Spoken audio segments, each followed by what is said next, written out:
"Your tire's gone flat," the single father said over the roar of rain. The woman in the driver's seat barely glanced at him, fingers tight on a phone that had already lost signal. Water streamed down the windshield of the luxury sedan, and the storm swallowed the empty corporate road around them. "I don't need roadside charity," she muttered. "Security's on the way."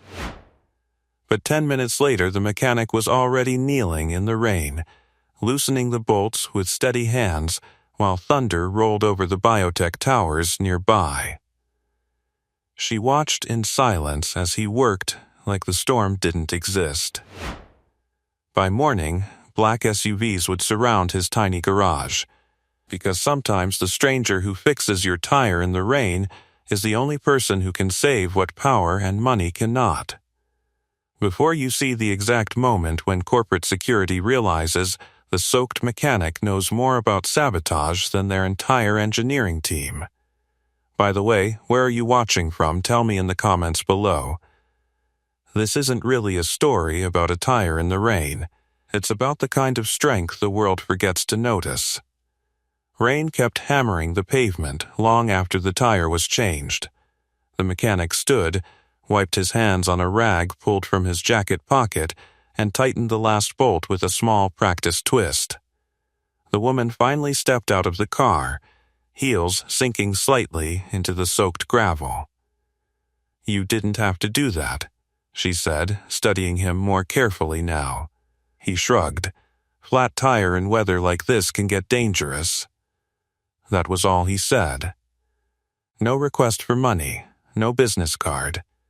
Just a quiet nod before rolling his worn toolbox closed. His name was Ethan Calder, though the world around that empty road had no reason to know it yet. Ethan lifted the damaged tire into the trunk with easy strength. Rain dripped from the brim of his cap, while the wind pushed cold water down the collar of his jacket. "You should drive slow until you reach the main highway," he added calmly. The woman's expression remained guarded, the way powerful people often looked at strangers who appeared too comfortable near their world. The glowing towers of Arkwright Biotechnologies rose above the trees behind her car, their glass walls reflecting lightning across the sky. Most people who worked there wore pressed suits and security badges. Ethan wore grease on his hands and work boots that had seen 1,000 roadside calls. Yet something about the way he glanced toward the facility suggested recognition rather than awe. The storm deepened. Thunder rolled low across the valley, vibrating through the empty service road. "You work nearby?" she asked suddenly. Not exactly. He closed the trunk and stepped back from the car. For a moment the headlights illuminated his face clearly. Calm eyes. Tired maybe, but focused. "Then why were you out here in the middle of nowhere?" she pressed. Ethan gestured toward the distant highway beyond the trees. "Garage down the road. Someone called about engine trouble earlier tonight. Guess I took the long way back. It wasn't entirely a lie." The woman nodded slowly, though it was clear she was still trying to place something about him. Power had a way of making people suspicious when someone didn't seem impressed by it. Wind pushed rain sideways across the road again. He stepped away from the vehicle and lifted his toolbox into the back of his battered pickup truck parked behind the sedan. The truck looked almost invisible beside the polished luxury car. "Should be good now," he said. She hesitated. "Wait." He paused but didn't turn around right away. "I never asked your name." He finally glanced back. "Ethan?" "Just Ethan?" He smiled faintly. "Usually works fine." For a second she seemed like she might ask more questions, but a distant rumble of approaching vehicles echoed through the rain. Security lights appeared far down the access road, dark SUVs cutting through the storm. He followed the sound with his eyes. "Looks like your security team made it after all." The woman's shoulders relaxed slightly as the vehicles drew closer. She clearly belonged to the world behind those guarded gates. Still, before getting back into her car, she looked at him again, curiosity flickering across her expression. "You're very calm for someone standing in a lightning storm fixing a stranger's car." He leaned against the side of his truck and pulled his cap lower.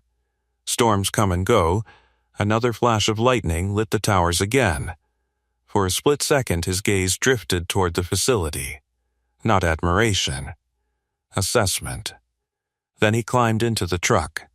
The engine started with a rough growl, while the SUVs approached through the rain headlights slicing across the empty road. The battered pickup rolled slowly forward while the black SUVs swept past it in the rain. Their headlights carved white tunnels through the storm as they raced toward the stranded luxury car behind him. Ethan didn't slow down to watch what happened next. He had already done what he came to do. Storms, broken engines, flat tires, those were the kinds of problems he dealt with. Corporate security arriving with flashing lights belonged to another world entirely. His truck rattled down the narrow road until the towers of Arkwright Biotechnologies disappeared behind the trees. By the time he reached the highway, the rain had begun to soften. Ethan drove the rest of the way home in silence, windshield wipers tapping rhythmically while the sky slowly lightened toward morning. The small house at the edge of town came into view just as the clouds began to thin. A single porch light glowed in the gray dawn. Inside, the world was much quieter. Leela Calder was already awake. 9 years old and sitting cross-legged at the kitchen table, she looked up the moment the door opened. "You were out all night again," she said, trying to sound stern even though her voice still carried sleep. Ethan hung his soaked jacket by the door. "Storm emergency." "That's what you said last time." He smiled faintly. "Well, storms keep happening." She studied him carefully while he poured himself coffee. Lila had a way of noticing things most kids didn't. "You're soaked." Occupational hazard, she pushed a plate toward him. "I saved you some toast." Ethan took a bite and leaned against the counter, letting the warmth of the kitchen slowly replace the cold from the rain. Moments like this were why he had chosen the quiet life. No alarms, no briefings, no impossible decisions hanging over hundreds of lives. Just a small garage down the road and a daughter who expected him home for breakfast. Outside, the storm clouds continued drifting east. Morning sunlight finally reached the street. By 8 o'clock, Ethan had already opened the garage. Calder Auto Repair sat on a modest corner between a gas station and a closed diner that never seemed to reopen on time. The building was old but solid, its red paint faded from years of weather. He rolled up the large metal door and let the fresh morning air fill the space. The smell of oil and rubber greeted him like an old friend. Ethan moved through the shop with quiet efficiency. Tool racks checked, air compressor running, workbench cleared, a routine built from years of repetition. The town slowly came alive around him. Delivery trucks passed, neighbors waved. Someone down the street argued loudly with a barking dog. Normal life. Ethan had just lifted the hood of a customer's sedan when the low rumble of engines drifted down the road. At first, he barely noticed it. Then the sound grew louder. He looked up. 3 black SUVs turned onto the street. They moved slowly, deliberately. The kind of vehicles that didn't belong in neighborhoods like this. Engines deep and powerful. Windows tinted dark. People on the sidewalk paused. The SUVs rolled forward until they stopped directly in front of the garage. The entire street seemed to go quiet. Ethan wiped his hands on a rag. Well, he murmured. The doors opened almost in unison. 4 men stepped out first, all wearing dark suits despite the heat rising from the pavement. Professional. Alert. The posture of trained security.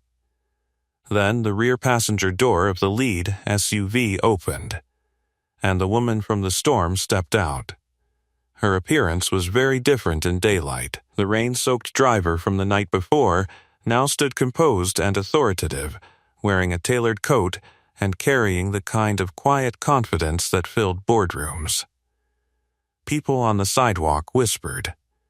Even if they didn't recognize her face, power had a way of announcing itself. She walked toward the garage. The security team followed closely behind. Ethan leaned casually against the open hood of the car he'd been inspecting. "Well," he said calmly. "Tire holding up?" The woman stopped a few feet away. For a moment, she simply looked around the shop. The worn tools, the concrete floor, the faded posters on the wall. Then her eyes returned to him. "Yes," she said, "it is." Her voice was steady, but there was something else beneath it now. Urgency. "My name is Dr. Vivian Arkwright." The name hung in the air like a dropped wrench. Even people across the street seemed to recognize it. Founder and CEO of Arkwright Biotechnologies, one of the most powerful corporate leaders in the region. Ethan nodded once. Morning. The security team exchanged puzzled looks. This was not the reaction they were used to seeing.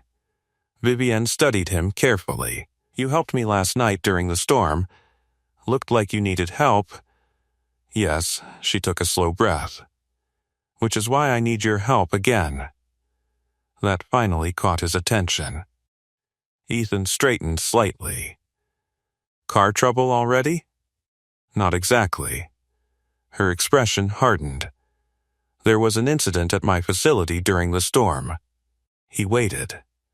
Something in the silence shifted. "Our containment systems began failing shortly after you left," she continued. The security men behind her shifted uncomfortably. "Engineers are still trying to stabilize everything." Ethan folded the rag slowly. "And?" Vivian's eyes locked onto his. "And the way you looked at the facility last night tells me you understood something." The mechanic didn't answer right away. He simply watched the street for a moment, the quiet town, the garage, his normal life. Then he looked back at her. "What exactly happened at your facility?" Before she could answer, one of the security officers stepped forward. "Ma'am, with respect, he's a mechanic." Vivian didn't even glance back at him. "Yes," she said calmly. Then her gaze returned to Ethan. "That's what everyone keeps telling me." If this story is pulling you in so far, subscribe and turn on the bell. Because the moment they bring this mechanic inside that facility, everything changes. The words hung in the air between them. "That's what everyone keeps telling me." For a moment, no one moved. The quiet street watched from a distance, neighbors pretending to sweep sidewalks or check their phones, while their eyes stayed locked on the strange scene unfolding at Calder Auto Repair. Ethan finally set the rag down on the workbench. "Well," he said evenly, "everyone's usually right about that." One of the security officers shifted impatiently. "Ma'am, this is wasting time. Engineering teams are already handling the situation." Vivian Arkwright ignored him.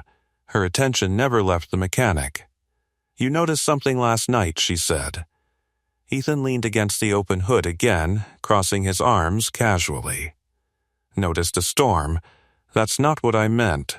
The tone of her voice sharpened slightly. "You were looking at the facility. Not the lightning. The towers.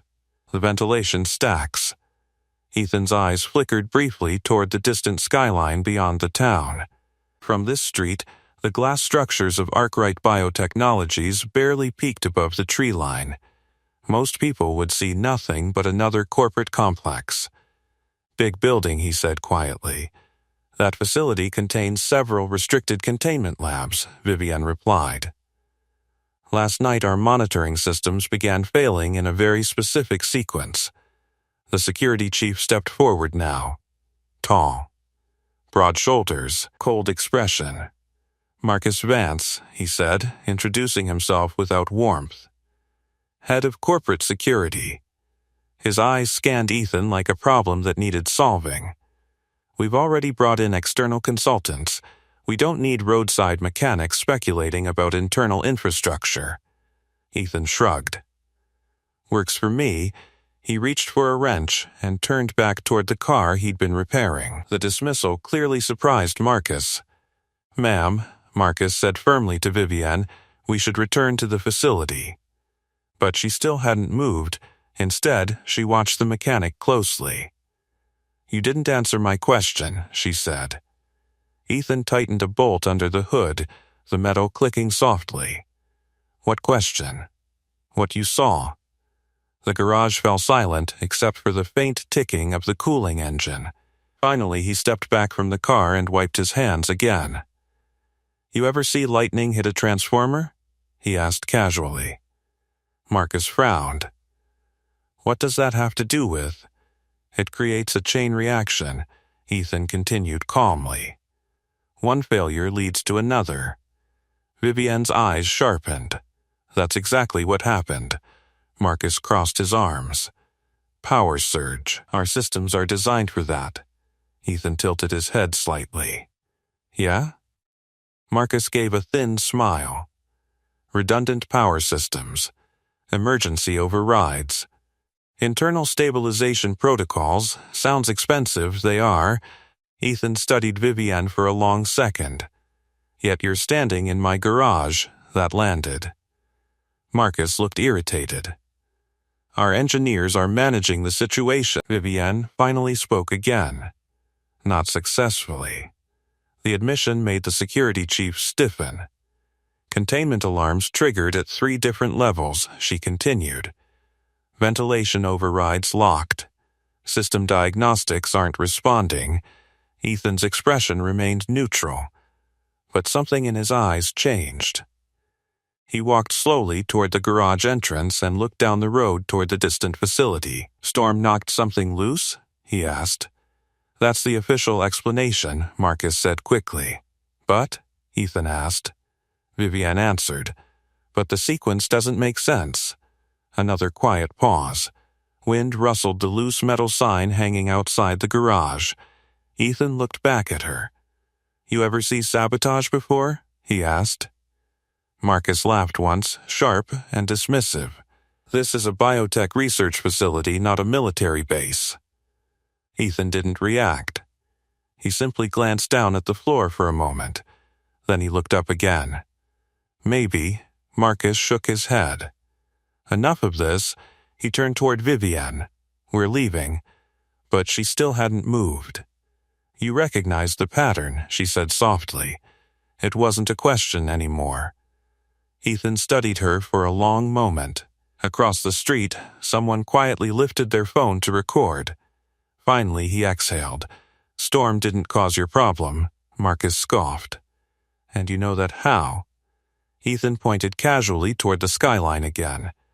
"Lightning hit the south ventilation tower around midnight." Vivienne's eyes widened slightly. "How do you know that?" "Because the flash reflected off the west glass panels 2 seconds later." Marcus frowned. "That doesn't prove anything." Ethan's gaze returned to Vivienne. "Systems probably failed in layers after that, right?" She didn't answer immediately. Her silence was answer enough. The security chief looked uneasy now. "You're guessing, maybe," Ethan said. Vivienne stepped closer. "If you're not guessing, then what are you saying?" He hesitated. Just for a second, then the mechanic picked up the rag again and folded it neatly. "I'm saying storms don't usually break systems that well protected." Marcus's patience snapped. "That's enough." But Vivienne raised a hand to stop him. Her voice dropped slightly. "What breaks them like that?" Ethan met her eyes. "Someone who knows exactly how they're built." The word settled into the garage like a sudden drop in temperature. Marcus Vance stared at the mechanic as if he'd just heard something ridiculous. "That's speculation," the security chief said flatly. Ethan didn't argue. He simply folded the rag again and placed it on the edge of the workbench, his movements slow and deliberate. Vivienne Arkwright, however, did not look amused. "You said the failures would happen in layers," she said carefully. That's usually how it works. Marcus scoffed. You're talking like you've seen this before. Ethan gave a small shrug. Broken systems are broken systems. Marcus stepped closer, his tone sharper now. You're a mechanic. Correct. So stop pretending you understand high-security containment infrastructure. Ethan didn't rise to the challenge. Instead, he glanced past them, toward the SUVs idling outside the garage. Their engines hummed quietly, powerful machines waiting for orders. The mechanic wiped his hands once more. What exactly failed first? He asked. Marcus immediately responded. We're not discussing internal corporate information with civilians. But Vivienne answered. South ventilation control. Marcus turned toward her. Ma'am. Then secondary pressure regulation, she continued. Ethan's expression didn't change, but he slowly nodded. And after that, Vivienne's voice grew quieter. 2 containment locks triggered. The garage suddenly felt smaller. Marcus folded his arms again. Coincidence. Electrical cascade. Ethan tilted his head slightly. Electrical cascades don't target containment locks, Marcus laughed once. Now you're just guessing. Ethan looked toward the street where a few neighbors had stopped pretending not to watch. Then he looked back at Vivienne. You got engineers inside running diagnostics, right? Yes. And they can't override the system? Her silence again answered the question. Marcus's jaw tightened. That's because the lockdown protocol prevents unauthorized access during containment risk. Ethan nodded slowly. Exactly. Marcus glared at him. You're repeating things you don't understand. But Vivienne was staring at the mechanic with growing intensity. You knew that would happen, she said quietly. He didn't answer. Instead, he leaned slightly against the side of the sedan in the garage. You said alarms triggered in layers, Ethan said, which means whoever set it up wanted your people chasing the wrong problem first. Marcus stepped forward again. Enough. But Vivienne raised a hand. What problem? She asked. Ethan glanced toward the distant biotech complex again. Power. Marcus crossed his arms. Our power grid is isolated. Exactly, Ethan replied. The security chief frowned. What's that supposed to mean? Ethan met his eyes. It means whoever designed the failure knew your engineers would assume a power cascade. Marcus opened his mouth to respond, but paused. Vivienne spoke instead. And you're saying it isn't? Not likely. Then what is it? Ethan exhaled slowly. System diversion. Marcus shook his head. That's nonsense. Ethan's voice remained calm. Containment systems are built with layers for a reason. Vivienne nodded slowly. Safety redundancy. Right, Ethan said. So if someone wanted to get inside something important, Marcus interrupted. They'd trigger the safety layers. Ethan looked at him. Exactly. For the first time since arriving, the security chief hesitated. The garage fell quiet again. Vivienne's voice came next. You're saying someone wanted our engineers distracted. Maybe? Distracted from what? Ethan studied her for a moment. That's the part your engineers should be figuring out. Marcus shook his head again. This is pointless. He turned toward the SUVs. Ma'am, we're leaving. Vivienne didn't move. Instead, she stepped closer to Ethan. You noticed all of this from a roadside during a thunderstorm? He shrugged. Storm was loud. Hard not to notice things. Marcus's patience snapped again. You're entertaining this because of a coincidence last night. But Vivienne shook her head slightly. No. She looked around the garage again. At the worn tools. The oil stains on the concrete floor. The small, handwritten schedule pinned to the wall. Then she returned her gaze to the mechanic. You didn't look surprised when I mentioned containment alarms. Ethan didn't respond. You looked certain. Marcus laughed under his breath. This man fixes transmissions. Vivienne ignored him completely. "What did you do before this?" she asked Ethan. The question hung in the air. Ethan glanced briefly toward the street again. Then he looked back at her. "Different kind of repair work." Marcus rolled his eyes. "Oh, please." But Vivienne didn't laugh. Her voice remained calm. "What kind?" Ethan hesitated, not because he was unsure, because answering would change things. He finally said quietly, "The kind where systems failing can get people hurt." Marcus immediately dismissed it. Everyone says things like that, but Vivienne's eyes narrowed slightly. "You said earlier someone would need to know exactly how the system was built." "Yeah." She took a small step closer. "Do you?" Ethan didn't answer. The wind rattled the garage door slightly as a passing truck moved down the road. Then one of the security officer's radios crackled. Marcus turned instinctively. "Go ahead." A voice burst through the static. "Sir, engineering just triggered a full facility lockdown." Vivienne's head snapped toward the radio. "What?" The officer spoke quickly. "Containment pressure rising in Lab Sector 3. Marcus's expression changed immediately. "That's impossible." Diagnostics were running. The radio crackled again. "Sir, they're saying the override systems aren't responding." Silence swallowed the garage. Every eye slowly turned back toward Ethan. He closed the toolbox with a soft metallic click. Then the mechanic said quietly, "Yeah. That's about the time the real problem usually starts." The words settled heavily in the garage. For a moment no one moved.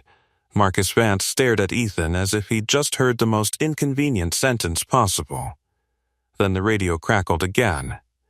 "Sir, containment pressure is still rising. Engineering says Sector 3 seals aren't responding." Marcus grabbed the radio. "That's not possible. Override the lock." "We tried." "The system isn't accepting commands." Vivienne Arkwright stepped forward, put it on speaker. The officer obeyed instantly. The voice from the facility sounded tense now. "Ma'am, we're seeing command rejection across multiple consoles. It's like the system is blocking us out." Marcus looked furious. "Manual override attempted, sir. The doors sealed automatically." Vivienne's voice dropped. "How long before containment thresholds are exceeded?" A pause. 30 minutes, maybe less. The garage fell silent again. Across the street, the onlookers had stopped pretending not to watch. Even they could feel something serious unfolding. Marcus turned toward Vivienne immediately. "We need to move. Our engineers will resolve this." Then he shot Ethan an irritated look. "This conversation is over." But Vivienne didn't move toward the SUVs. Her attention remained fixed on the mechanic. Ethan had already returned to the workbench. He calmly tightened the latch on his toolbox. Marcus scoffed. "You're not seriously considering bringing him along?" Vivienne answered without looking away from Ethan. "He predicted the containment sequence. He guessed." Ethan spoke quietly without turning around. "Sector 3 handles pressure stabilization for the lower labs." Marcus froze. Ethan continued calmly. "Which means if that seal fails, the system starts compensating in the ventilation network." The security chief narrowed his eyes. "How would you know that?" Ethan finally turned. "Because that's how containment redundancy works." Marcus shook his head. "You're repeating basic engineering principles." Ethan shrugged. "Then your engineer should already have it under control." The radio crackled again. "Sir, we're now seeing ventilation instability across 2 adjacent sectors." Marcus swore under his breath. Vivienne's eyes moved slowly back to Ethan. "You said someone set this up. Looks that way. Then what's the next step?" Ethan didn't answer immediately. Instead, he walked toward the open garage door and looked down the quiet street. Morning sunlight had finally broken through the clouds. Birds chirped. The town carried on with normal life, a strange contrast to the rising tension in the small shop. Ethan rubbed the back of his neck. "Systems like yours are designed to fail safe," he said calmly. Marcus crossed his arms. "Correct. Which means whoever triggered this isn't trying to destroy the facility." Vivienne leaned forward slightly. "Then what are they trying to do?" Ethan looked back at her. "Force someone inside." Marcus shook his head again. "That makes no sense." Ethan pointed casually toward the radio. "You said engineers can't access the overrides because the lockdown protocol prevents it." "Right," Marcus frowned. "So?" Ethan met his eyes. "Which means someone with higher clearance probably has to go down there manually." Silence. Vivienne's expression changed. "You're saying someone is baiting us?" Ethan nodded once. "Looks that way." Marcus immediately dismissed the idea. Ridiculous. But the radio interrupted again. "Sir, containment pressure just past the safety buffer." Marcus turned sharply. "How long now?" 20 minutes, Vivienne inhaled slowly. "Prepare the transport," she ordered. Marcus nodded and turned toward the SUVs. "Let's go." But before she followed him, Vivienne paused beside Ethan. "You seem very certain about all of this." Ethan gave a small smile. "Experience?" She studied him. "What kind?" Ethan looked down at his hands. Grease stains. Old scars across the knuckles. Then he looked back up. "The kind where broken systems get people hurt." Marcus called from outside. "Ma'am." Vivienne turned toward the SUVs. But before leaving, she spoke again. "Come with us." Ethan blinked once. "I run a garage, and my facility is running out of time." Marcus stepped back inside immediately. "Absolutely not." Vivienne didn't look at him. "This man predicted every development so far," Marcus glared. "That doesn't make him qualified." Ethan lifted his toolbox. "Relax." Both of them looked at him. "I'm not coming." Vivienne frowned. "Why not?" Ethan set the toolbox down again. "Because if I'm right," he gestured toward the distant facility beyond the trees. "Whoever set this up knows exactly how that place works." Marcus snapped. "Our engineers built it." Ethan's eyes held steady. "Yeah." Then he added quietly, "And people who build systems usually know how to break them." The radio crackled again. This time the voice sounded urgent. "Sir, we just lost 2 additional containment monitors." Marcus swore again. Vivienne looked back at Ethan. The mechanic had already started closing the garage door. "You're still not coming?" she asked. Ethan paused halfway through, pulling the door down. Then he glanced toward the street where the black SUVs waited, and toward the distant glass towers rising over the trees. Finally, he sighed. "If I come," he said slowly, "things might get complicated." Vivienne answered immediately. "They already are." Ethan stared at the ground for a second. Then he grabbed his toolbox again. "All right?" Marcus groaned in frustration. "This is insane." Ethan walked past him toward the SUVs. As he climbed into the vehicle beside the security team, he muttered quietly, "By the way, if you're enjoying this story so far, make sure you subscribe and turn on the bell, because what happens when this mechanic walks into that facility is where things really start getting dangerous." The convoy of black SUVs pulled away from the quiet street, and Ethan's normal life disappeared behind them. The black SUVs tore down the highway toward the biotech campus, engines growling as the convoy pushed far past the town limits. Inside the lead vehicle, silence sat heavy between the passengers. Ethan rested his toolbox on his knees, watching the landscape pass through the tinted glass. Marcus Vance sat across from him, arms folded tightly. The security chief hadn't stopped studying him since they left the garage. "You're awfully calm," Marcus finally said. Ethan shrugged. "Panicking usually doesn't fix machines." "This isn't a machine," Marcus replied sharply. "This is a high-security research facility. Everything's a machine," Ethan said quietly. Just depends how complicated it is. Vivienne Arkwright sat beside the window, her attention fixed on the distant towers now rising larger against the skyline.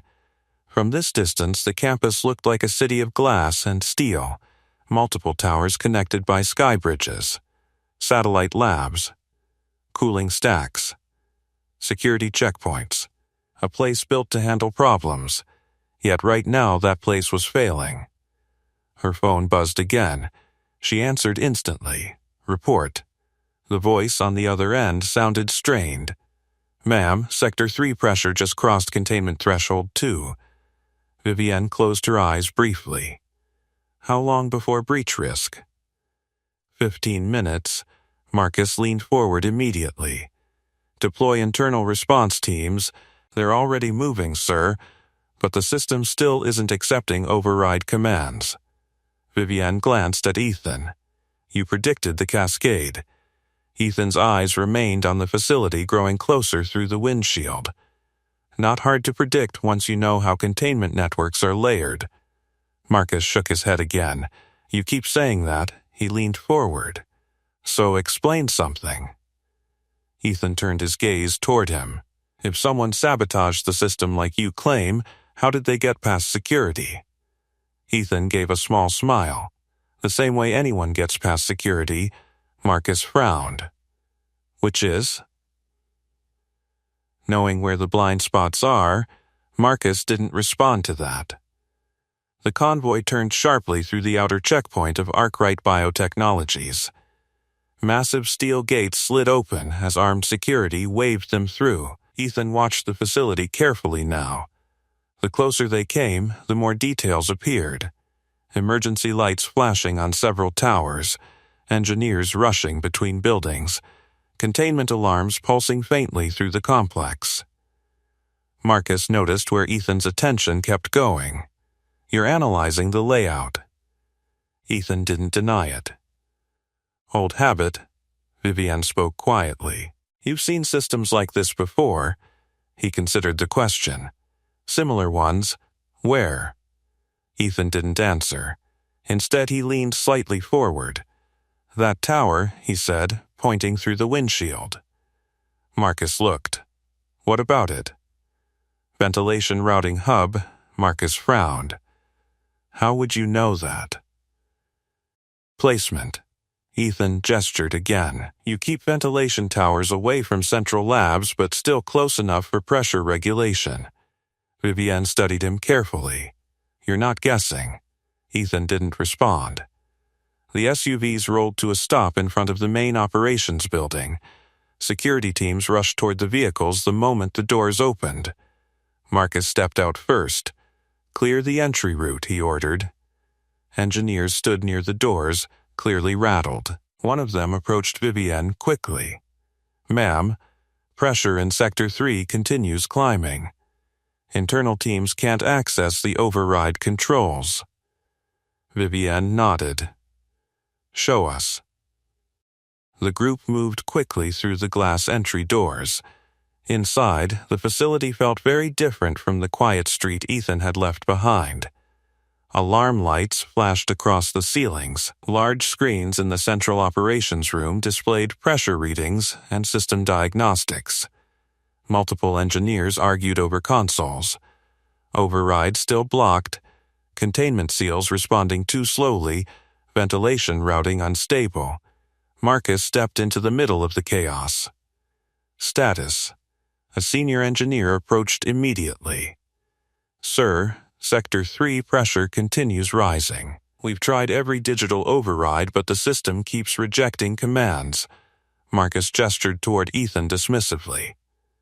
Explain the situation to him. The engineer blinked. Who? Just do it. Ethan stepped closer to the main console. He studied the screen quietly. Numbers scrolled rapidly. Pressure levels. Ventilation routing. Containment integrity. He leaned slightly closer. Then he said something that made the engineer freeze. Someone inserted a command loop. Marcus frowned. That's impossible. Ethan pointed at the monitor. See that repeating code? The engineer leaned closer. Wait. He typed rapidly. Then his expression changed. "He's right." Marcus stared. "What?" The engineer turned, the system's running the same authorization check over and over. Vivienne stepped closer. "Meaning?" Ethan answered calmly. "It's locked in a verification loop." Marcus crossed his arms again. "Fix it." The engineer shook his head. "That's the problem. The loop blocks any remote override." Vivienne looked between them. "So how do we stop it?" Ethan finally stepped away from the console. "There's only one way." Marcus frowned. "Well?" The mechanic picked up his toolbox. "You shut it down manually." Silence filled the room. The engineer's face went pale. "You mean inside the containment vault?" Ethan nodded once. Marcus immediately shook his head. "That's restricted access." Ethan looked at him. "Yeah." Then he glanced at the screen again, where the pressure numbers kept rising. "You might want to decide quickly." The pressure numbers on the central monitor continued climbing, each red digit blinking with quiet urgency. For a moment, no one in the operations room spoke. Marcus Vance stared at Ethan like the mechanic had just suggested dismantling the entire facility with a wrench. "That vault is restricted," Marcus said firmly. "Only senior engineering staff have clearance." Ethan looked back at the monitor. "Then one of them should probably start walking." The senior engineer shifted uneasily. "Sir, even if we reach the containment vault, the system requires manual stabilization under pressure conditions." Marcus frowned. "Which means," the engineer swallowed, "it means whoever goes in has to reset the physical regulators while the containment system is still active." Silence followed. Vivienne Arkwright looked toward the massive display wall where the pressure indicators pulsed. "How long?" she asked. The engineer checked the screen again. 10 minutes before we reach breach risk." Marcus turned toward the security team instantly. "Prepare a vault access team," but the engineer shook his head again. "Sir, the vault corridor sealed automatically when containment alarms triggered." Marcus's patience cracked. "Then, override the corridor lock we can't." Marcus turned sharply. "Why not?" The engineer hesitated. "Because the same authorization loop blocking our system access is also locking the vault corridor."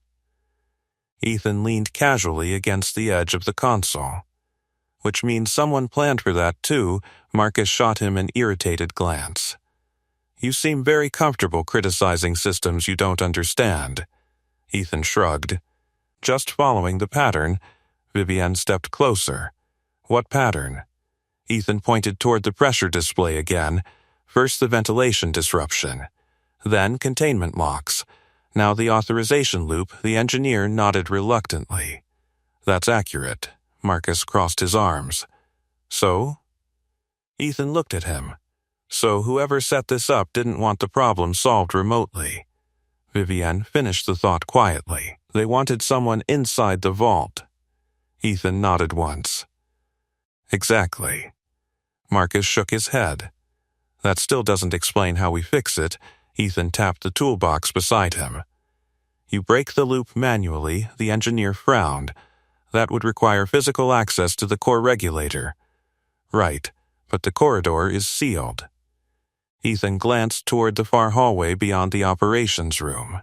"There's always more than one way into a mechanical system." Marcus narrowed his eyes. "This facility was designed with maximum security." Ethan smiled faintly. "And maximum maintenance access." The engineer suddenly looked uncertain. "Actually, there is a secondary maintenance route." Marcus turned to him. "Where?" "Lower service tunnels beneath Sector 3. Marcus stared. "Why wasn't that mentioned earlier?" The engineer rubbed his neck. "Because it's restricted to infrastructure crews. We rarely use it." Ethan pushed away from the console. "Probably leads to the same regulator chamber." The engineer nodded slowly. "Yes, it does." Marcus exhaled sharply. "Then send a team through the tunnels." The engineer hesitated again. "Sir, the stabilization procedure isn't simple." Marcus looked impatient. "Explain." The engineer pointed at the monitor. Once someone reaches the regulator chamber, they'll have to manually recalibrate the pressure valves in sequence. Ethan nodded slightly. 3 valves. 30-second intervals. The engineer blinked. How did you? Ethan gestured toward the screen. Pressure stabilization always uses triple fail safes. Marcus looked between them. So send the engineering team. The engineer shifted nervously. Sir, if the sequence is done incorrectly, containment pressure could spike. Vivienne stepped forward. And if no one does it? The engineer glanced back at the display. Then the system reaches breach threshold in about 8 minutes. The operations room felt colder suddenly. Marcus looked toward his security officers. Prepare protective gear. But Ethan spoke quietly. That won't help, Marcus frowned. What? Ethan looked directly at him. The vault isn't failing because of pressure. Marcus crossed his arms again. Then why is it failing? Ethan tapped the console because someone programmed it to keep failing. The engineer nodded slowly now. The loop will continue restarting the system every time we attempt stabilization. Vivienne looked at Ethan. Meaning? He answered calmly. Whoever goes down there needs to break the loop before resetting the valves. Marcus's voice sharpened. And how exactly do you propose they do that? Ethan picked up his toolbox. Same way you fix most broken systems. Marcus folded his arms. Which is?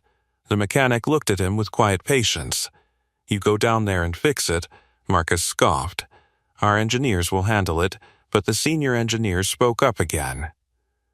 Sir, with respect, the stabilization process requires someone who understands how sabotage loops interact with containment systems. Marcus looked irritated. And you do? The engineer hesitated. Not exactly. All eyes slowly turned toward Ethan again. He didn't look surprised. He simply opened the toolbox and checked a small set of tools inside. Marcus let out a tired breath. You're not seriously suggesting. Vivienne interrupted him. Can you fix it? Ethan closed the toolbox slowly. Probably. Marcus laughed in disbelief. This is absurd. Vivienne didn't laugh. How certain are you? She asked. Ethan glanced at the screen again where the pressure numbers continued rising. 7 minutes. Then he looked back at her. Certain enough. Marcus shook his head again. Absolutely not. Vivienne turned to him. What's your alternative? Marcus didn't answer, because the monitors behind them suddenly flashed brighter red, and the engineer whispered quietly, 6 minutes. The engineer's voice barely carried across the operations room, but everyone heard it. The pressure monitor continued climbing in slow, merciless increments. Red warning lights reflected across the glass walls while alarms pulsed quietly in the background. Marcus Vance ran a hand across his forehead. This is unacceptable, he muttered. There has to be another way. Ethan stood beside the console, toolbox resting at his feet, watching the numbers like someone reading a familiar map.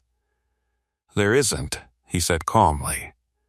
Marcus turned sharply. You don't know that. Ethan gestured toward the screen. Containment pressure, ventilation loop, authorization lock. Whoever built this trap knew exactly how your system responds under stress. Vivienne Arkwright stepped closer. Then they expected someone to come down to the regulator chamber. Exactly. Marcus folded his arms again. And you're volunteering? Ethan gave a small shrug. Someone has to. The security chief shook his head immediately. No. Absolutely not. Vivienne's eyes never left the mechanic. You said you've seen sabotage patterns like this before. Something like it. Marcus looked incredulous. You keep implying experience without proving anything. Ethan crouched beside the toolbox and opened it slowly. Inside were simple tools. Wrenches. A pressure gauge. A small flashlight. Nothing that looked remotely capable of fixing a multi-million-dollar containment system. Marcus scoffed. You think you can stabilize a biotech containment vault with hardware store tools? Ethan picked up the flashlight. Tools don't fix systems. Marcus glared. Then what does? Understanding how they break, the engineer spoke quietly again. 5 minutes, the tension in the room thickened. Vivienne turned toward Marcus. We don't have time. Marcus shook his head stubbornly. Sending an unverified civilian into a containment vault during a system failure is reckless. Ethan stood up and closed the toolbox. Then send someone else. Marcus opened his mouth. But the engineer interrupted again. Sir, none of our engineers have handled sabotage loops inside a containment environment. Marcus looked furious. So you're suggesting this man has? The engineer hesitated. He predicted every system failure before we detected it. Vivienne stepped closer to Ethan. You mentioned earlier that systems like ours are designed to fail safe. They are. And someone turned that design against us. Looks that way. She studied him carefully. How long would it take you to stabilize the regulator? Ethan thought for a moment. If the sabotage loop is where I think it is, 3 minutes. Marcus laughed in disbelief. 3 minutes? Ethan nodded. Maybe 4. Marcus shook his head. You're guessing. Ethan pointed at the screen. You've got 4 minutes left to prove me wrong. Silence. Vivienne turned slowly toward the operations staff. Where is the tunnel entrance? The engineer immediately pointed toward a side corridor. Maintenance level access 50 meters down that hall. Marcus stepped in front of her. I strongly advise against this. Vivienne's voice stayed calm. What's your alternative? Marcus didn't answer. Instead, he turned toward Ethan again. You understand that if anything goes wrong down there, it already has. Marcus clenched his jaw. This facility contains volatile materials. Ethan lifted the toolbox. Which is why we shouldn't waste another minute arguing. Vivienne finally nodded. Show him the tunnel. Marcus exhaled sharply. This is a mistake. Ethan walked toward the hallway without waiting for permission. The engineer hurried ahead to guide him. Marcus followed reluctantly with 2 security officers.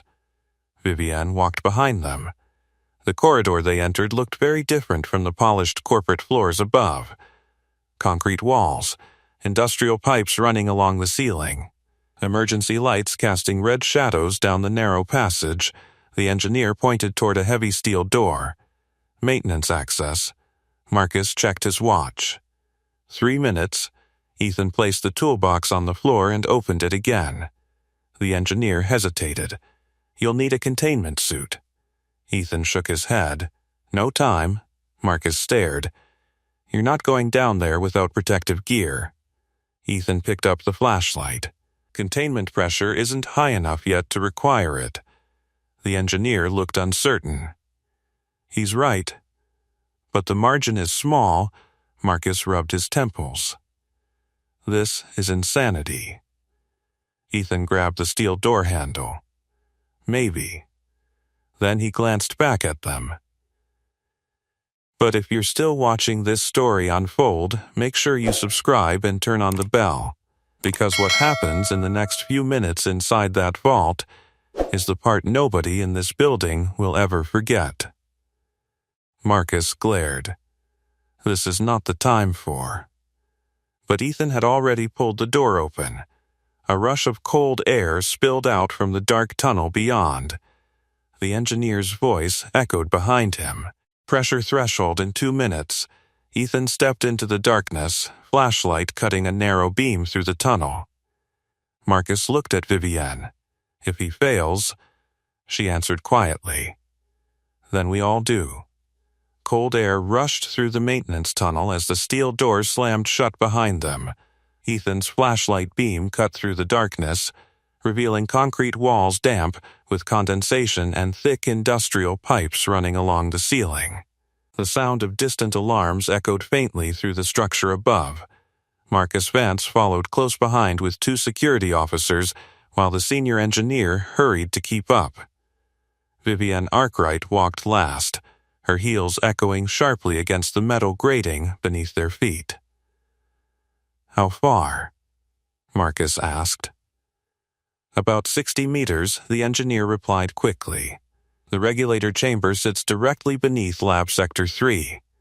Ethan moved ahead without slowing. His steps were steady, confident, as if he'd walked corridors like this many times before. Marcus noticed it. "You're not even checking the layout," he said suspiciously. Ethan kept walking. Mechanical tunnels follow simple rules. Marcus frowned. "Which are?" "Straight lines to important equipment." The tunnel curved slightly downward as they moved deeper beneath the facility. The air grew colder, and the faint hum of machinery began vibrating through the floor. The engineer checked a handheld monitor. Containment pressure still rising. Marcus looked at him sharply. "How long now?" 2 minutes before breach threshold. Vivienne's voice stayed calm despite the urgency. "Move faster." They reached a heavy steel ladder descending into a lower chamber. Ethan stopped and shined the flashlight downward.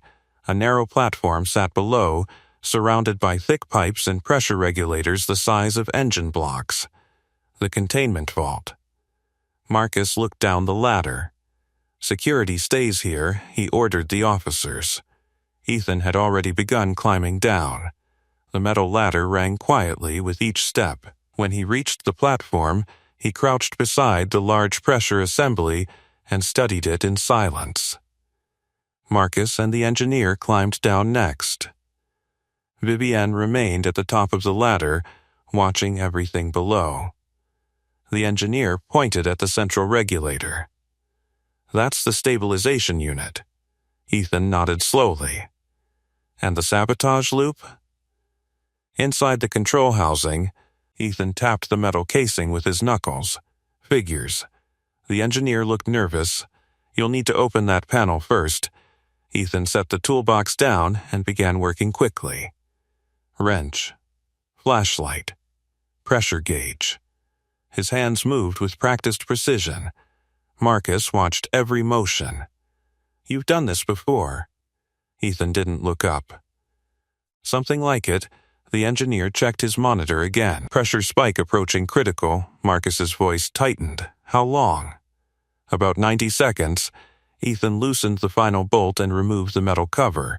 Inside, a small circuit housing blinked red. "There it is," he muttered. Marcus leaned closer. "What?" Ethan pointed. "The loop trigger." The engineer squinted at the wiring. "Wait, that shouldn't be there," Ethan nodded. "Exactly." Marcus folded his arms. "So fix it." Ethan studied the wiring for a moment. "Not that simple." The engineer swallowed. "Why not?" Ethan pointed to a second cable hidden behind the regulator pipe. "Failsafe trigger." Marcus frowned. "What does that mean?" Ethan finally looked at him. "It means if I cut the wrong wire, the system forces a pressure dump." The engineer's face went pale. "That would spike containment levels instantly." Marcus's voice dropped. "You're telling me one mistake could trigger the breach we're trying to prevent?" Ethan nodded once. "Pretty much," Vivienne called down from above. "How much time?" The engineer looked at his monitor. 60 seconds. The tunnel suddenly felt much smaller. Marcus stared at Ethan. "Can you do it or not?" Ethan didn't answer immediately. Instead, he leaned closer to the control housing, studying the circuit pattern carefully. Then, he spoke quietly. "Whoever built this knew what they were doing." Marcus snapped. "That's not helpful." Ethan reached into the toolbox and pulled out a small insulated cutter. His voice stayed calm. "They designed the loop to restart every time the regulator tries to stabilize." The engineer nodded. "Yes, that's exactly what we're seeing." Ethan pointed again. "Which means the reset sequence has to happen before the system restarts." Marcus frowned. How long is that window? Ethan glanced at the blinking circuit. About 4 seconds, the engineer whispered, "That's impossible." Ethan ignored him. Instead, he positioned the cutter carefully around one wire. Marcus watched closely. "You get one chance." Ethan gave a faint smile. Usually, how it works, the alarms above them suddenly grew louder. The engineer looked at the monitor again. 30 seconds, Marcus's voice dropped to a whisper. "Don't screw this up." Ethan didn't respond. His eyes focused completely on the tiny cluster of wires. For a moment, the world shrank to the blinking red light in front of him. The cutter closed slowly around the cable. The engineer counted under his breath. 20 seconds. Marcus clenched his fists. Vivienne leaned forward from the ladder above. Ethan waited. The red light blinked again. And the mechanic whispered quietly to himself. 3 valves, 30-second intervals, 4-second reset window. Then he cut the wire. The wire snapped with a sharp metallic click. For half a second, nothing happened. Then every alarm in the tunnel screamed at once. The regulator chamber exploded with flashing red lights, and the massive pressure pipes shuddered violently as the containment system reacted to the sudden interruption. Marcus instinctively grabbed the railing beside him. "What did you just do?"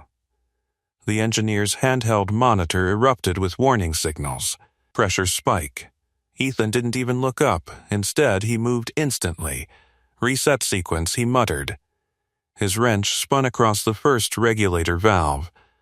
A deep metallic groan echoed through the chamber as the valve rotated open. The engineer stared at the monitor, pressure stabilizing, slightly. Marcus leaned closer. "How many more?" Ethan didn't answer. He was already turning the second valve. The wrench slipped once before catching the heavy steel grip. Another grinding sound shook the chamber. The engineer looked up again. System loop paused. Marcus frowned. "What does that mean?" The engineer swallowed. The sabotage loop stopped restarting the regulator. Ethan's voice cut through the noise. For about 4 seconds, Marcus's eyes widened. "That's it, yep." The mechanic moved quickly to the final valve. The blinking circuit panel began flashing faster again. The sabotage program was trying to restart. The engineer panicked. "It's coming back online." Ethan twisted the third valve with everything he had. For a second, it refused to move. Marcus stepped forward instinctively. "Do you need help?" Ethan gritted his teeth. "No." The wrench turned. A thunderous release of pressure echoed through the pipes. The regulator chamber vibrated as the containment system rebalanced. The engineer stared at his monitor in disbelief. Pressure dropping.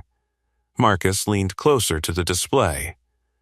"Stabilization confirmed?" "Almost." The blinking red light inside the control housing suddenly went dark. The sabotage loop collapsed completely. Ethan stepped back slowly from the regulator assembly. The entire vault seemed to exhale. Above them, the alarms abruptly stopped. Silence flooded the tunnel. For a moment, nobody moved. The engineer looked at the monitor again, eyes wide. Containment pressure returning to safe levels. Marcus blinked. "You're sure?" "Yes." The numbers on the display continued falling. The catastrophic threshold line slipped lower and lower until it disappeared entirely. Marcus leaned against the railing, stunned. "You actually did it." Ethan wiped his hands on a rag from the toolbox. System just needed a little encouragement. The engineer shook his head in disbelief. "No, this wasn't just stabilization." He looked at the opened control housing. "You completely broke the sabotage loop." Marcus stared at Ethan. "How?" Ethan shrugged. "Loop relied on the regulator reset signal." Marcus frowned. "And?" "So, I stopped the signal before resetting the valves." The engineer slowly nodded. That forced the system to bypass the authorization lock. Marcus shook his head. Our engineers never saw that. Ethan gave a faint smile. Different perspective. Vivienne descended the ladder carefully now that the alarms had stopped. When she stepped onto the platform, she looked directly at the regulator assembly. Status? The engineer answered quickly. Containment stabilized, pressure returning to normal parameters. Vivienne looked at Ethan. You were right. He closed the toolbox calmly. System design was solid. Marcus crossed his arms again. Someone still sabotaged it. Ethan nodded. Yeah. The engineer suddenly looked confused again. Wait. Everyone turned toward him. He pointed at the circuit housing. The sabotage code didn't just disable the system. Marcus frowned. What do you mean? The engineer studied the wiring. It rerouted internal diagnostics. Vivienne's expression sharpened. Where? The engineer tapped his monitor again. Someone used the containment alarm to hide a secondary access request. Marcus stiffened. Access to what? The engineer swallowed. A restricted research server's silence filled the chamber again. Ethan leaned against the railing. There it is. Marcus looked at him sharply. You knew this was coming. Ethan shrugged. Containment failures get attention. Vivienne looked toward the engineer. What server? He hesitated. Sector 7 Data Archives. Marcus turned pale. That's impossible. Vivienne's voice dropped. Why? Marcus answered quietly. Sector 7 contains classified research prototypes. Ethan closed the toolbox with a soft metallic click. Then whoever triggered this wasn't trying to destroy your facility. Marcus looked at him slowly. They were trying to steal something. Vivienne's eyes hardened. Can we trace the access? The engineer typed rapidly. Yes, but Marcus snapped. But what? The engineer looked up nervously. The access point originated inside the facility. Marcus froze. You're saying the sabotage came from someone here. Ethan lifted the toolbox and headed toward the ladder. Usually does.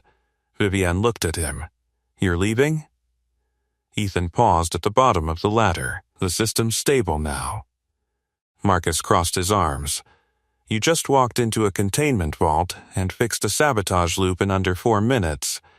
Ethan started climbing the ladder. More like 5.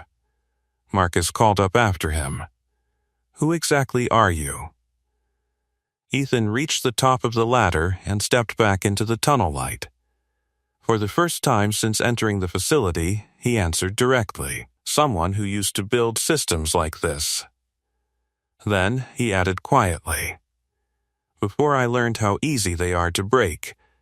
The tunnel doors slammed shut behind them as the group stepped back into the maintenance corridor. For the first time since the crisis began, the alarms above had gone silent. Only the distant hum of machinery remained. Marcus Vance walked beside Ethan, his expression still caught somewhere between suspicion and reluctant respect. You stabilized a containment vault most engineers here wouldn't even approach, Marcus said. Ethan adjusted the grip on his toolbox. System wanted to stabilize. He replied calmly. Just needed the loop broken. They reached the operations level again. The doors opened to a very different room than the one they had left minutes earlier. The flashing red warnings were gone. Engineers crowded around the monitors, watching containment pressure levels return steadily to safe parameters. One of them spoke the moment Vivienne entered. Ma'am, Sector 3 is completely stabilized. Vivienne nodded once. Good. The engineer glanced toward Ethan standing near the doorway. Was that him? Marcus answered quietly. Yeah. The engineer stared in disbelief. Another technician shook his head. We were locked out of that system entirely. Ethan stepped aside to let a group of engineers rush past him toward the lower access corridor. He seemed almost invisible again the moment the emergency passed. Vivienne noticed. Stop. The room froze. Everyone turned toward her. She looked directly at the mechanic. You don't get to disappear just yet. Ethan sighed slightly. I wasn't planning on disappearing. Marcus stepped forward. Actually, we have a few questions. Ethan nodded. Figured. Vivienne walked toward the main console where the sabotage diagnostics still flickered across the screen. Engineering confirms what you suspected, she said. The containment failure was used as a diversion, Marcus added. Someone accessed Sector 7 archives during the crisis. The room murmured quietly. Sector 7 wasn't a place most employees even knew existed. Vivienne looked back at Ethan. You said earlier that people who build systems know how to break them. Usually, Marcus folded his arms again. So tell me something. Ethan waited. How does a roadside mechanic recognize a military-grade sabotage loop inside a biotech containment system? Ethan rubbed the back of his neck. Pattern recognition. Marcus shook his head.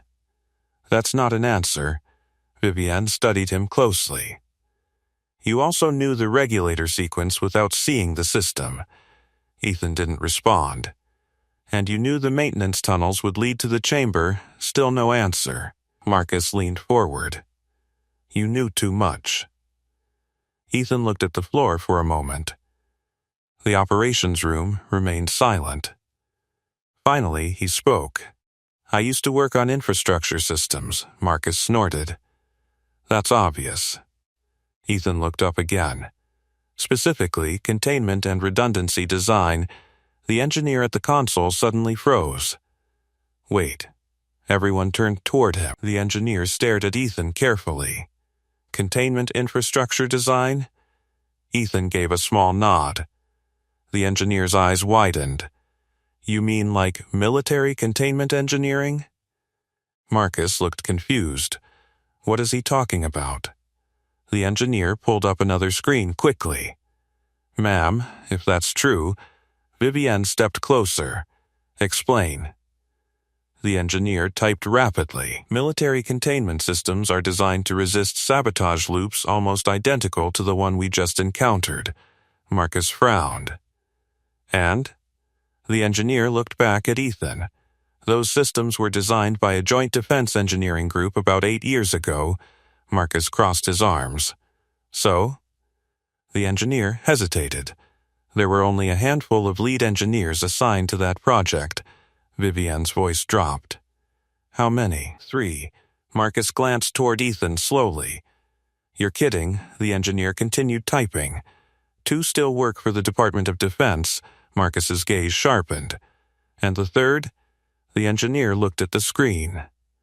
Then back at Ethan. Left the program after a classified infrastructure incident.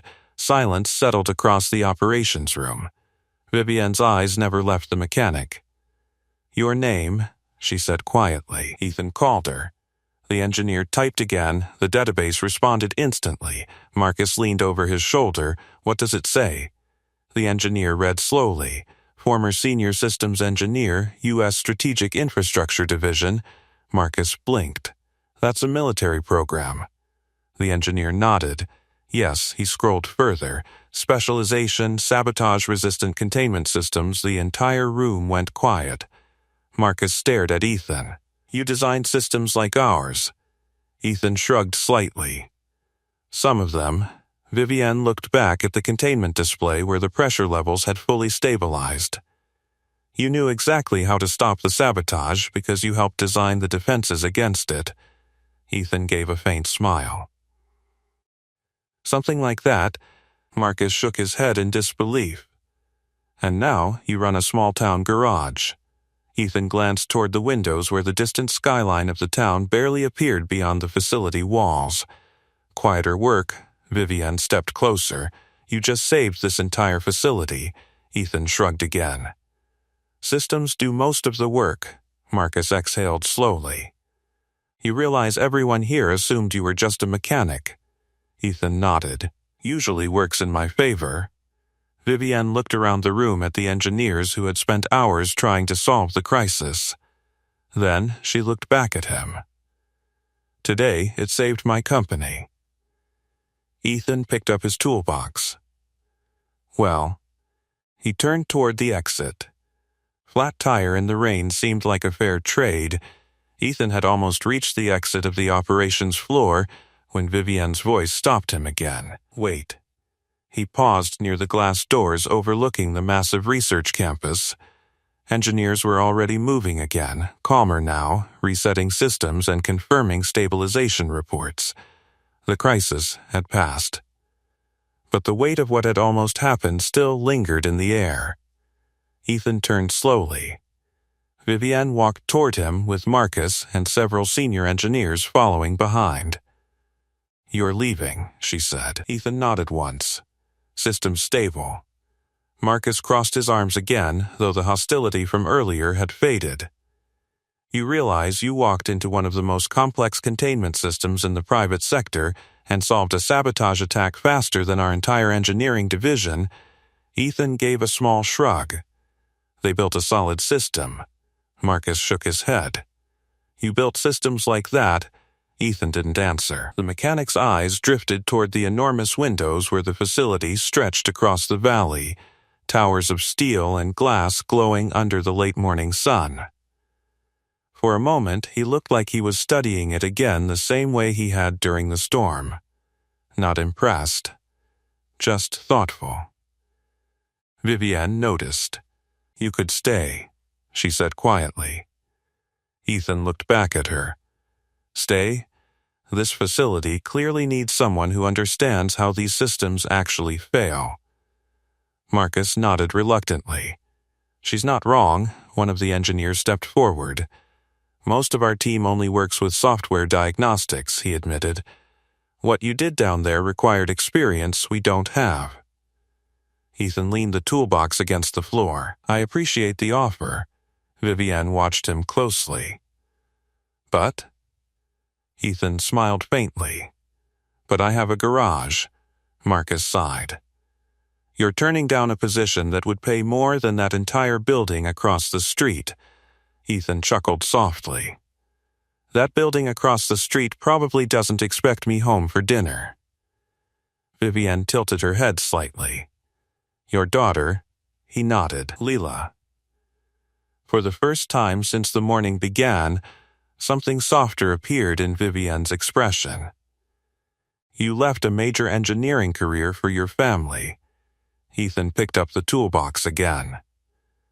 "Left it because I'd spent too many years building systems designed for worst-case scenarios." Marcus frowned. "That's what engineers do, yeah," Ethan said. "But after a while you start noticing the cost of those scenarios." The room grew quiet again.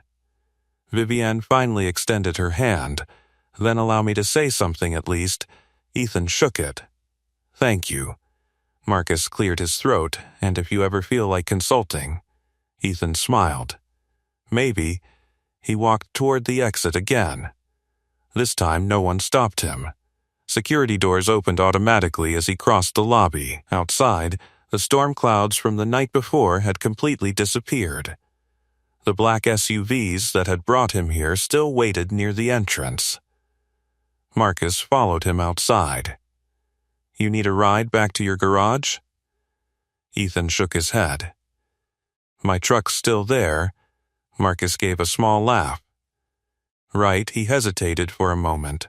"You know, when we pulled up to that garage this morning, I assumed we were wasting time." Ethan leaned against the railing beside the entrance. "Happens." Marcus nodded. Turns out the most important person in this entire situation was the one fixing cars. Ethan looked toward the distant road leading back to town. "Funny how that works." Vivienne stepped outside behind them. "Your town is lucky to have you." Ethan shrugged again. "They mostly just see a mechanic." Marcus smirked.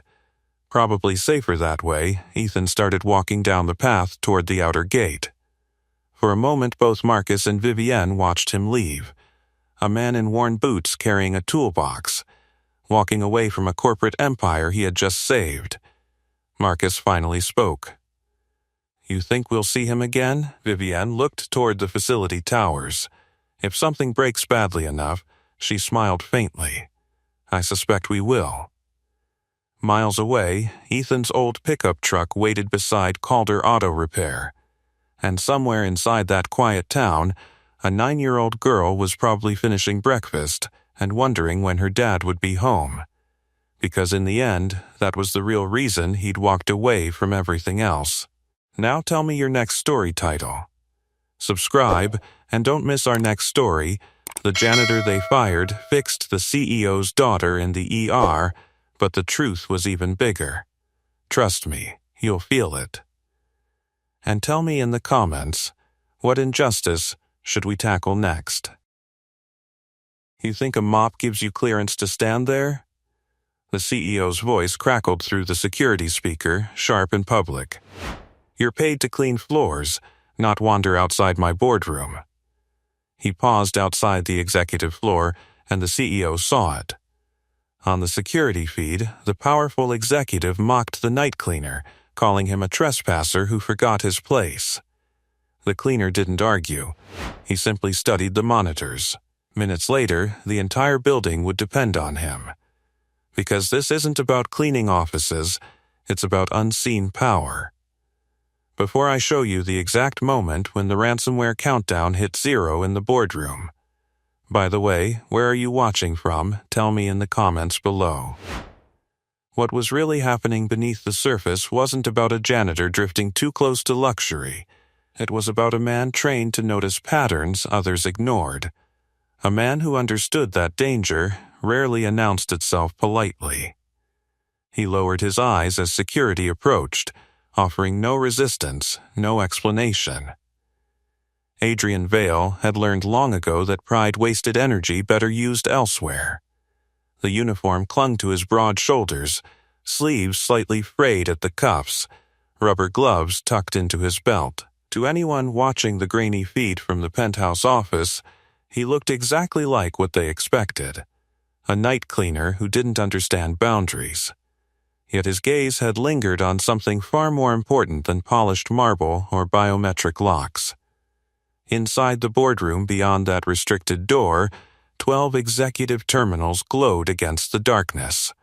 Reflections bounced faintly across the glass wall, flickering in patterns too rhythmic to be random.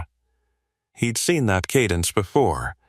Not in office towers, but in windowless military facilities where digital warfare unfolded in silence. Move him along, the CEO ordered through the comm system. I don't pay people to loiter. The guards shifted awkwardly. Adrian offered a small nod and pushed his cart toward the service corridor. Wheels squeaked against marble, echoing beneath vaulted ceilings lined with abstract art worth more than his yearly salary. The scent of lemon disinfectant trailed behind him, clean and ordinary, masking the faint metallic hum that vibrated through the floor. Upstairs, Roland Pierce leaned back in his leather chair, watching from a wall of monitors.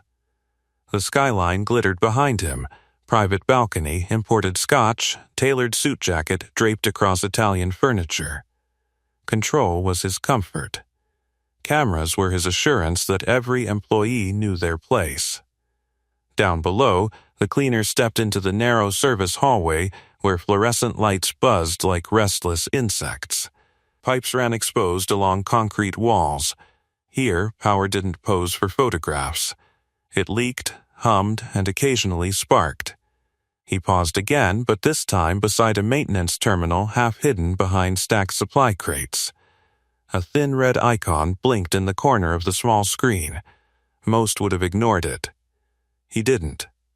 His fingers hovered, not touching, just observing. The blinking wasn't erratic. It pulsed with deliberate timing. 5 seconds bright, 3 seconds dim. A handshake signal. A reconnaissance sweep. Footsteps echoed. He straightened instantly, pushing the cart forward as if nothing had caught his attention. He'd learned restraint in far harsher places than this. Acting too soon could make things worse. In his pocket, his phone vibrated softly. A photo of his daughter filled the screen when he checked it during break, a gap-toothed smile beneath hospital fluorescent lights.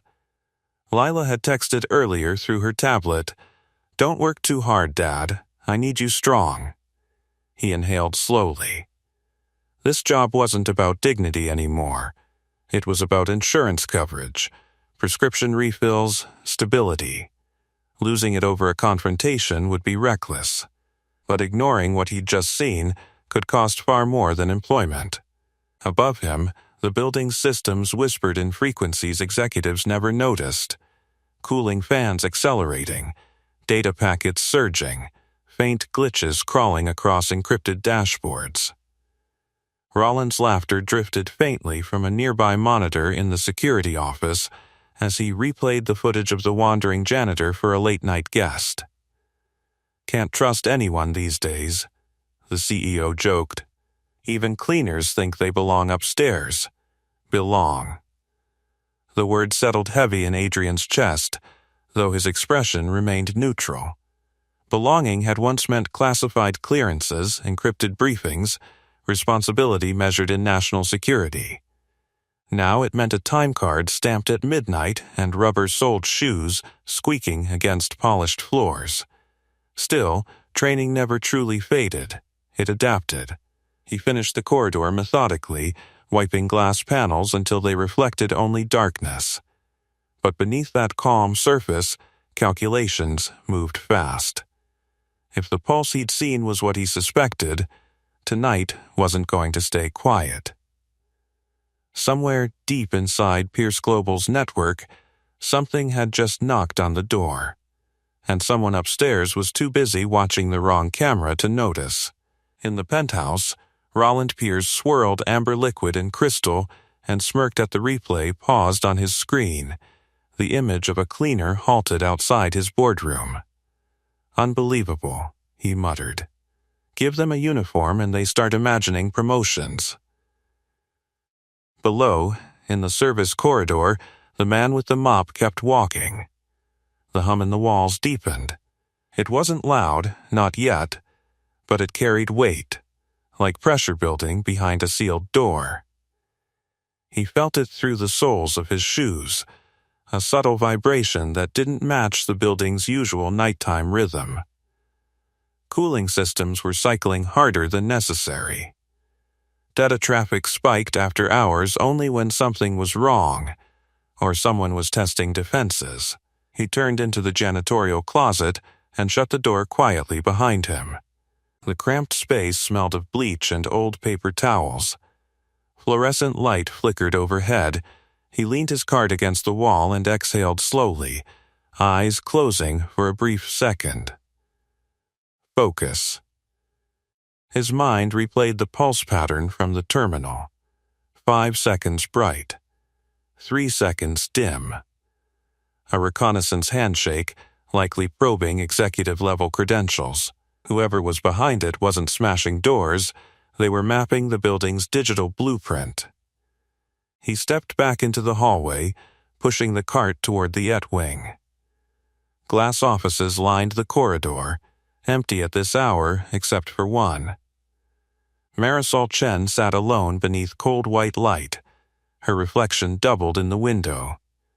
Screens covered her desk, logs, graphs, system health monitors. Her shoulders were tight, fingers moving fast across the keyboard. She didn't look up when he passed, but her jaw clenched as another alert chimed. He slowed. On one of the monitors, a small red flag blinked, briefly, then vanished. Not random. He kept moving. A cleaner staring at screens was already suspicious enough. But as he mopped near the doorway, he caught fragments of her whispered frustration. "Why are you spiking now? That's not scheduled maintenance." She ran another diagnostic. The system responded clean, too clean. Upstairs, Roland leaned forward as an assistant entered with a tablet. "Tomorrow's investor stream is locked in," she said. "Global access. We're projecting record viewership." "Good," he replied smoothly. "Everything spotless. No surprises. If only he understood what spotless really meant." The man in the corridor finished the Et hallway and headed toward the executive elevators. A security guard glanced at him but said nothing this time. Humiliation had already been delivered, No need for repetition. Inside the elevator shaft, cables thrummed. He listened. There it was again, that faint digital stutter beneath the mechanical noise, like static beneath music. Subtle, disciplined. Whoever was probing this system knew what they were doing. His phone vibrated once more. He stepped into the stairwell and checked it. A photo message from Leela, her homework spread across the kitchen table. "I saved you the last cookie," she'd written. A small heart followed. He smiled despite the tightness in his chest. She had no idea how close everything always felt to tipping. Her treatments weren't optional. Neither was rent. He typed back quickly, "Be home soon. Don't eat my cookie." Then he stared at the stairwell wall, jaw tightening. If this was what he thought it was, tomorrow's broadcast would be the perfect target. Maximum exposure. Maximum leverage. Ransomware didn't just steal data, it stole reputation. And reputation was Pierce Global's currency. He could ignore it. Finish his shift. Go home. Let the executives and their security teams handle whatever storm arrived. But he'd seen this kind of storm before. Ignoring reconnaissance was how disasters began. Back in the penthouse, Rolland replayed the camera clip one more time before switching feeds. The cleaner was now just another moving dot in the building. Insignificant. Replaceable. "Schedule a meeting with facilities," he told his assistant. "We'll remind them about boundaries." "Yes, ma'am," the assistant said automatically, correcting herself under his sharp look. "Sir?" Control mattered to him more than accuracy. Downstairs, the elevator doors opened and the night cleaner stepped into the lobby. Polished marble stretched wide beneath hanging chandeliers. Reflections shimmered across the floor as he guided the mop in smooth arcs. Behind the security desk, multiple screens cycled through feeds: parking garage, executive floor, server room. Server room. He angled his body slightly, pretending to wring out the mop while his eyes flicked toward one monitor. A quick flash, red, then green. Then normal again. Too quick for most to register. Not for him. He straightened, heart rate steady but elevated. The handshake pattern was escalating, testing deeper access points. This wasn't random noise. It was a countdown beginning to breathe. He pushed the cart toward the revolving doors, finishing his visible duties. The glass panels reflected a man in worn boots and latex gloves. But beneath that reflection was something far less ordinary. If you're still here, subscribe with the bell on, because what's about to unfold inside this building will prove that power isn't always sitting in the corner office. He glanced once more at the